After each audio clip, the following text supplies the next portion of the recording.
next episode of Doctor Who. And can I just say, well, the previous episode ended with a bit of a cliffhanger. And then it just ended up getting picked up very quickly in some sort of race. Or so everyone believed. With first seeing everybody getting picked up by two separate people in two separate ships. The first two being Ryan and Graham, who get picked up by Angstrom, an alien on a race, a humanoid alien on a race to this strange planet. Then this causes Ryan and Graham to freak the hell out. And end up going there. Behind them, of course. In the next scene, Yaz wakes up, feeling a bit weird because she's survived space. And we hear the Doctor arguing with somebody. There she is, arguing with a guy whose name I can't really remember. Iso, I believe. He was a pretty forgettable character, and honestly, can I just say, I think his probation work was showing. Yaz, you should ask for tips. Seriously. He's a great probation worker. He really is. Seriously, he's great. Anyway, so everybody lands. Crash lands more like.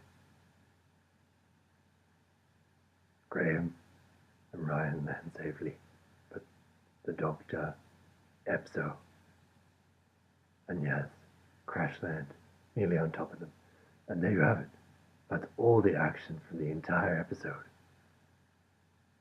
From here, it's a very slow, empty, barren, and desolate road. One with scenes that are unintentionally funny. Some are just damn right. Just the characters lack actual acting. I'm going to say I liked Angstrom. Angstrom was great. But Sean Dooley as Epso, he just can't seem to escape that stereotype, the tough guy stereotype, can he? I mean, throughout the straight after all that happens, they go to a tent and they're met by this mysterious dude, hologram, who tells them they have reached the last leg of their journey, and that the Doctor and everybody and her companions that they picked up were not part of his plan. So it's just the two of it's just Epso and Armstrong.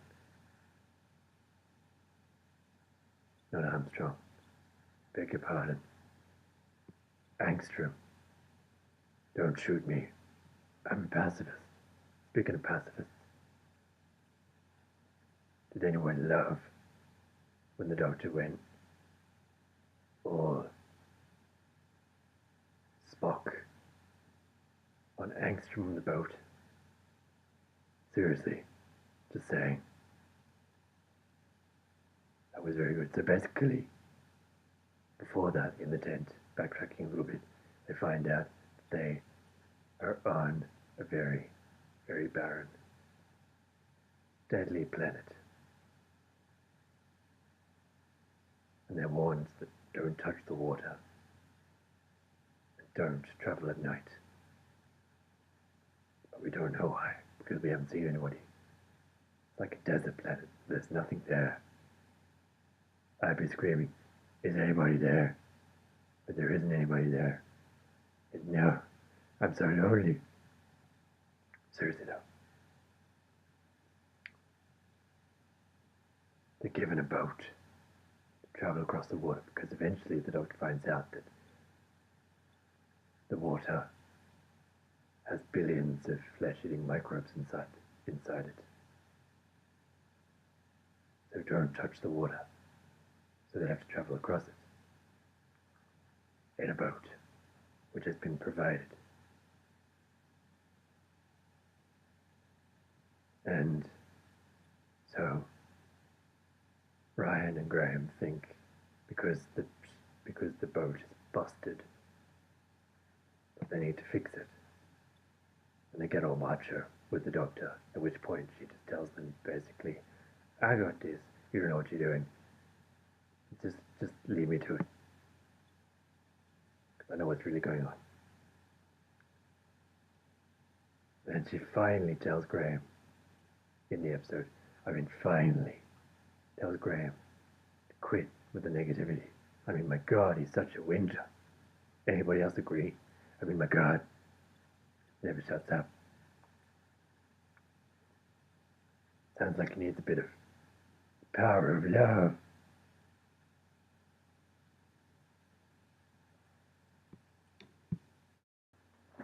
Okay, the episode bored me so much I forgot some of the details. I'm going to fill you in now. Yes, the whole story was about a race.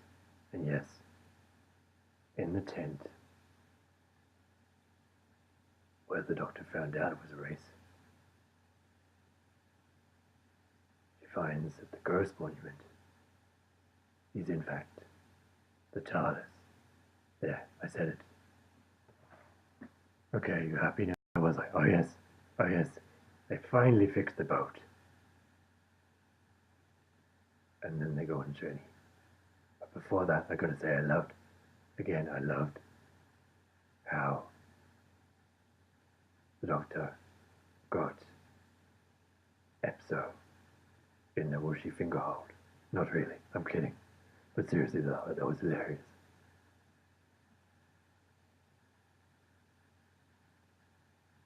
And yeah, so they finally make it to the other side. And we have a shopping center. No, it looked like a shopping center. Am I the only one that thought this in the middle of the desert? It was a shopping center. A dilapidated, falling apart shopping center. Jeez.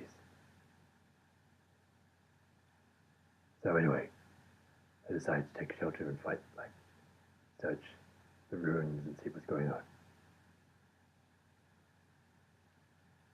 which point they get under attack. Well, somebody trips the alarm. Epso, yes, I'm looking at you. Trips the alarm. And then robot guards start shooting at everybody. And Epso gets injured. And then Ryan decides to go out there and be a tough guy, because apparently he's been trained in combat. And shoots up everything. And then gets his ass kicked. Because every robot he shot comes back to life. And this is after the doctor is like, I don't like guns, I don't use guns, and guns are stupid. I found that pretty funny. He went out there going, I'm victorious, and then he gets his ass whooped. That's how it is. That was pretty funny. Then we find out something a lot darker. So much darker. Apparently, there are some very, very ominous things, creatures lurking on the planet.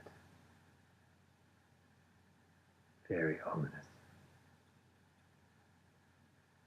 Too ominous, in fact. They find that, here it goes, they find that this planet, codenamed Desolation, was ruined by the Stenza. Yes, I can remember that last review episode. Seems sure was the stanza. And you know what that meant?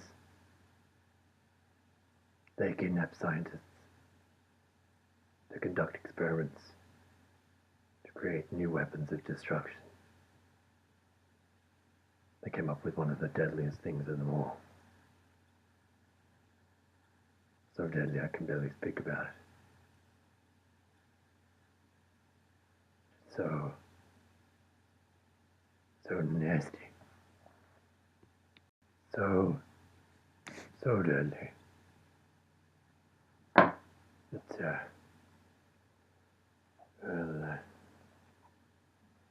oh, no, no, no, no, no, God, no, God,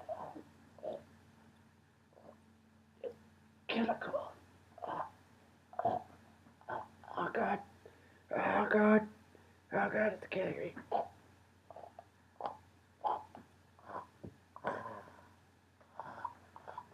A few moments later. No, not admit. I will not.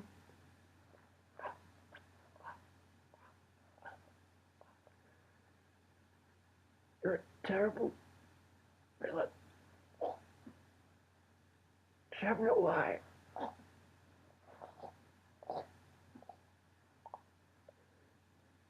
Stop this. No. Please. Stop it.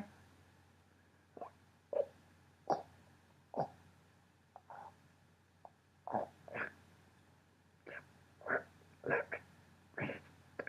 Review. Review.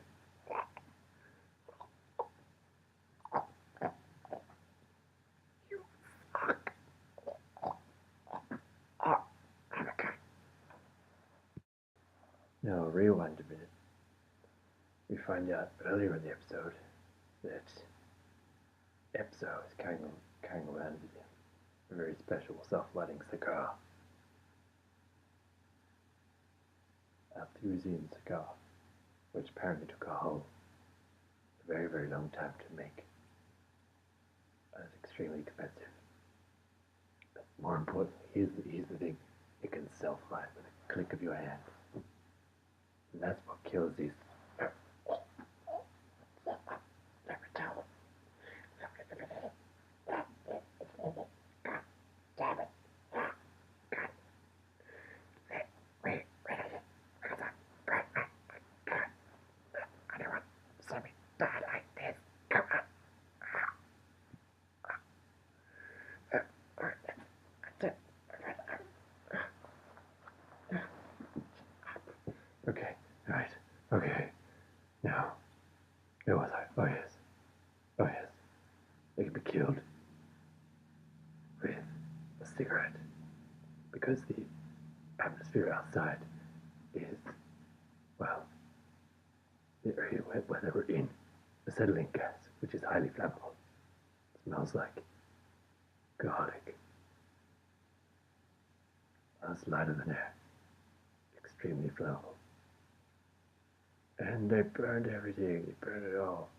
And they crawled so far and wide, to the end of the challenge, where they meet the hologram again. And, well, Epso and Angstrom decide to become joint winners. And then they leave. They get teleported away. And the Doctor and her team, or gang, fam, whatever, I'm distracting myself.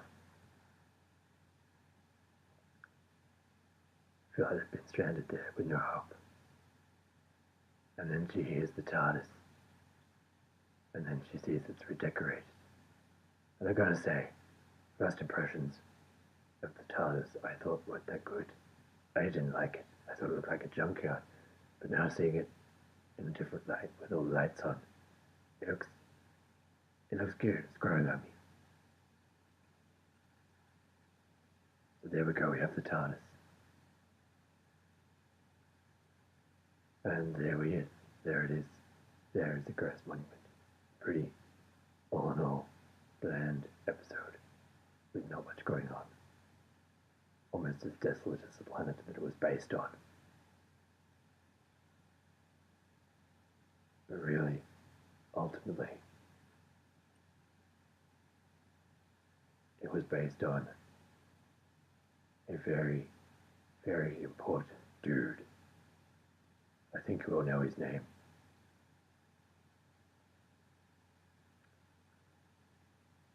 I was thinking about it the entire time I was doing this review video. It just came to me. Chibnall, you failed. He and I will be very, yes, you all know who he is. He and I will be very disappointed. All in all, though, Jodie was the highlight of the episode yet again. Everybody else, not including Angstrom. Angstrom was actually a pretty cool character. I wish we saw more of her, but everybody else was god awful. Okay, that's a bit harsh. Pretty bland. Pretty bland. It wasn't terrible, but it wasn't fantastic either, like I said about the previous episode.